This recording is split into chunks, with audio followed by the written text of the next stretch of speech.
Hello and welcome to this first ever writing update in a video format. I used to do these on my blog as a blog post, but I thought I'd try out on camera and see how it goes. These writing updates were just sort of places where I would just keep track of what I was doing and sort of track my progress.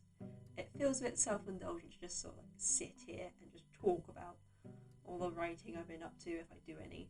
But it's a good way to sort of motivate me, because if I have written nothing, I can't make a writing update. So my writing updates have always pushed me to keep going, so I thought I might as well make it into a video format as well. So a bit of background about me: I am a writer. I've been writing since I was around 13 or so. I won my first big competition when I was 13. I was one of the 10 winners for this national one. And I've been sort of writing ever since. I write across several genres and pretty much any format. My current favourites are short stories and poetry, and I also like to do a lot of reviews and journalism work. So here's my writing news for this writing update. The main publication I've been working with at the moment is BedBoat Magazine.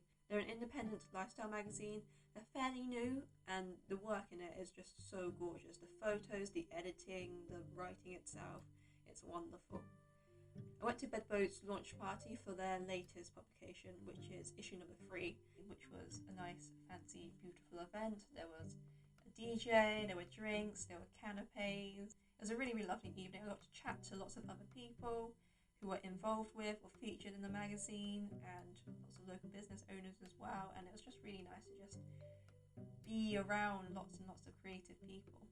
And I'm very excited because I sent them some poetry and they accepted it and they really liked it, and it's printed. I'm going to show you.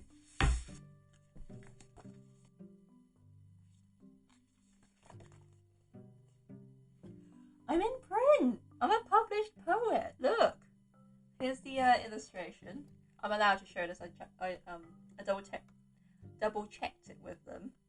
And this is some gorgeous artwork by Apura Bisht. I unfortunately didn't get to meet the artist because she lives in India. She couldn't come to the launch event, but yeah, this is my poetry. Gosh, I'm printed in an actual magazine. A really beautiful, proper magazine as well. I'm listed on pens. It's got my name on it. I'm like a real poet now because I've been published. I asked the editors and said it's okay for me to read out a little bit and show the illustration. This is just like a short poem I wrote. It's a nice cheerful one. It's about the apocalypse, when the sun dies and humanity is a bit screwed. But it's surprisingly hopeful for what it is. I'm just going to read out 2 stanzas. It's called Ra's End, Ra being the Egyptian sun god. Ra, the sun god, is tired. Running out of life to give, his eye widens to a supernova red as he tries to stay awake. On the ground, we've buried ourselves and built high walls, but the skies are still too bright. Holding antennas up like offerings, we ask, not yet. And if you want to read the rest, you've got to check out the magazine. If you do want to grab yourself a copy, I'm going to put a link below in the description. It's £7 per issue for all this beautiful goodness of a magazine. They're also doing bundle deals for the rest of the issues at the moment, so if you want, grab yourself a copy. It's a lovely publication run by lovely people. So hello Hazel and Roberta if you're watching this, and thank you very much. I also have a short story published in Etc. Magazine, which is my university's sort of alternate magazine. It's a short story about VR, because each issue is themed, and this edition is the illegal edition. And I just got the idea of sort of like cybercrime and virtual reality, and then I sort of created this story set in a world where virtual reality is such a prominent part of people's lives that if you kill someone's avatar, it's the equivalent of killing a human being and taking a human life, and liable for a death sentence. So I'm really cheery with my writing. I can write happy stuff. It's just easier to write about death. If you've done your GCSE English exams, or essays, you know it's so much easier to write sad stuff than funny stuff. Unfortunately, I wasn't able to get a physical copy, and unless you go to my university, you won't be able to either. But they have published the whole thing online for free, and the link will be in the description. And my story is on page 30, just to let you know. I'm just going to read a little snippet for you. I've called it The Promised Land. I still don't like the title, even though it's been a few months. I am really bad with titles. Like the poem I just read right now, Rad's End, that took me months. I'm not kidding, months to come up with a title. My name's in it again. It's so exciting seeing your name in print. It's so cool. Anyway. Okay, The Promised Land. Cassie Reynolds, you have been convicted of mass digital murder. The room rippled in approval at the judge's words, the cameras sweeping across the viewing gallery for the empire-wide broadcast. He glanced at Reynolds in her defendant's chair, expecting anger or despair. Instead, she rolled her eyes and carried on scratching her name into the wooden desk with her fingernails. Cassie Reynolds, he began. She lifted her head briefly and nodded. The judge cleared his throat.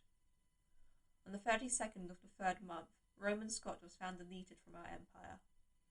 Scott was last seen by eyewitnesses in the Hades layer of the Grand Program, the layer closest to our physical world. 2 witnesses report that he was purchasing illegal stimulant codes, and these codes were indeed found in his trace. In addition, the police report indicates that he was a known user. As your lawyer pleaded, this ran the risk of corrupting his virtual avatar, and which may have led to his death. He glanced down at Reynolds and raised his voice as the cameras focused on him.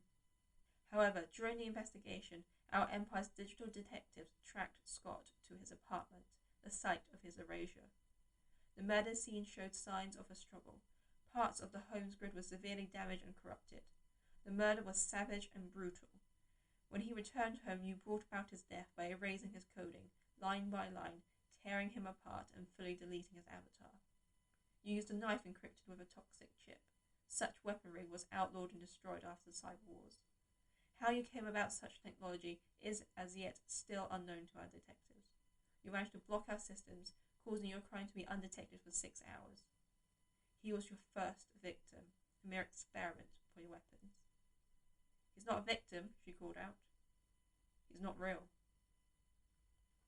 And if you want to read the rest, you gotta check it out yourself. I really like writing sci-fi and creating dystopian worlds. I liked doing it before it was popular, because I'm such a hipster, but I just love creating crazy, big,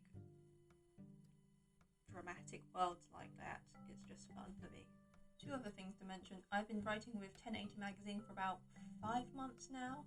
They are an online publication all about YouTube and YouTube news and internet culture, and I'm one of their news writers. It's been really fun to work with a team, especially a really friendly team, and get to talk and write and discuss just YouTube and YouTube culture, because beforehand, none of my friends were interested in YouTube at all. It was just me, and now Julia. Hi Julia, if you're watching this. It's really great to just have people who share the same interests as you, since YouTube has been such a huge part of my life for maybe 5 or 6 years now. And final news, I also write for a theatre review company called Reviews Hub. They're another online publication, and they review shows from all across the country.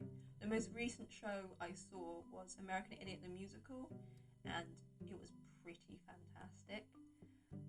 If you're a Green Day fan, you just have to go, because they've taken American Idiot the album, which is a concept album in the first place, and then they took a couple of songs from other albums, and then they managed to make a really, really high energy musical out of it, and it works really, really well. I gave it 4 stars, and if you want to check out a review, links down. I am moving out from university onto new pastures, hopefully, and my room is such a mess, it's such a tip.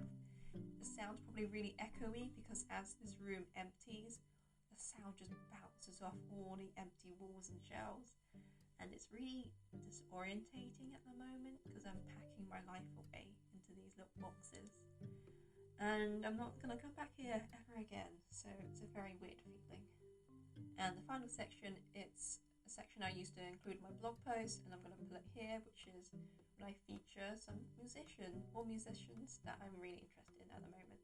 Last month I went to BedBoat's spring event, and I got to chat with the editors of BedBoat, which are Hazel and Roberta, and there was lots of live music there as well. I got to have some drinks with my friends. I got to meet Sadie Haller later on, and she's a singer-songwriter. She does mostly folk music, and she does a lot of busking as well. And BedBoat did an article, or several mini articles on buskers, and that's why she was at the event, and I got to chat to her. She's really, really nice. She's done so much, especially for her age. She's got an EP coming out soon. She's tremendously talented, and she hasn't even started university yet. And all the links are in the description. If you want to chat with me in the comments or on Twitter or ask me any questions, I am available. And thank you very much for watching. Bye.